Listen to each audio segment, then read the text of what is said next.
RSS प्रमुख मोहन भागवत का New York का दौरा। न्यूयॉर्क में भागवत का भव्य स्वागत हुआ।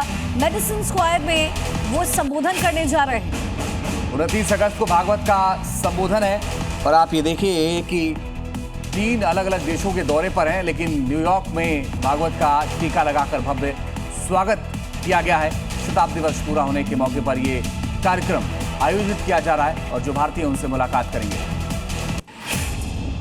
एक और अहम खबर, भागवत के कार्यक्रम को लेकर राजनीति भी शुरू हो गई है। न्यूयॉर्क मेयर ममदानी ने विरोध किया है। भागवत के कार्यक्रम का विरोध किया, कहा मैं इसका समर्थन नहीं करता।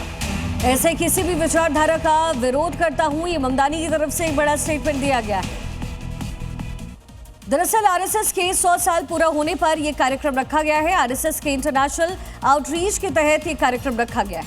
29 अगस्त को मेडिसिन स्क्वायर पर मोहन भागवत का संबोधन है। करीब 5000 प्रवासी भारतीयों को संबोधित करेंगे। अहेड फोरम के तहत मोहन भागवत का ये पूरा कार्यक्रम है। भागवत का अमेरिका के बाद कनाडा और ब्रिटेन का भी दौरा है, तो वो कनाडा और ब्रिटेन भी जाएंगे और वहां भी जो भारतीय रह रहे हैं उनसे वो मुलाकात करने वाले हैं। चलिए अब आगे बढ़ते हुए, गुरुग्राम जिसे हाईटेक सिटी और साइबर सिटी कहते हैं, वहां पर बारिश के बाद बद इंतजामी की जो तस्वीरें हैं वो अब सामने आई है। मानसून की मार से साइबर सिटी गुरुग्राम बेहाल हो गया है। बारिश के बाद सड़कों पर सैलाब और जलभराव से लोगों की मुसीबत बढ़ गई है। इफ्को चौक पर तो सड़कों के बीच करीब 20 फीट चौड़ा गड्ढा बन गया है। बताया जा रहा है कि जीएमडीए की सीवर लाइन में लीकेज होने के कारण सड़क के नीचे की मिट्टी बह गई है, जिससे सड़क धंस गई और गड्ढा होने के कारण जीएमडीए और ट्रैफिक पुलिस ने तत्काल इसके चारों तरफ बैरिकेडिंग की है।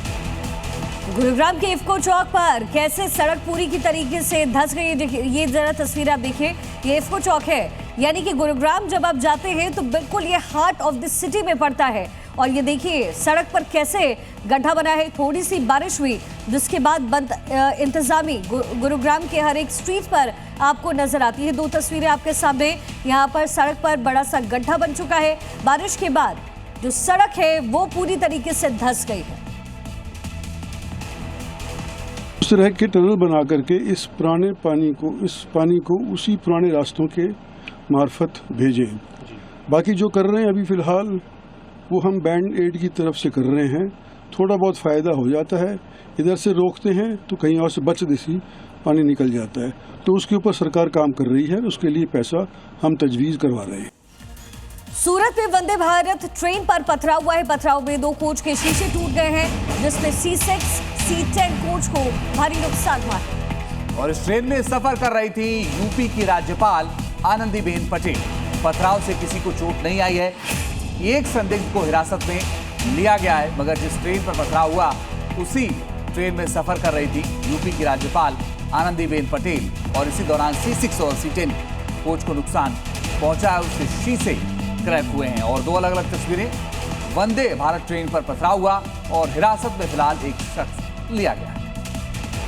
तो सूरत में इस घटना को अंजाम दिया गया है। पथराव किया गया वंदे भारत ट्रेन पर और इसमें उत्तर प्रदेश की राज्यपाल आनंदीबेन ट्रैवल कर रही थी, ये भी जानकारी मिल रही है। वंदे भारत ट्रेन पर पथराव हुआ, 2 कोचेस को टारगेट किया गया है। हिरासत में इस पूरे मामले को लेकर एक संदिग्ध को लिया गया है।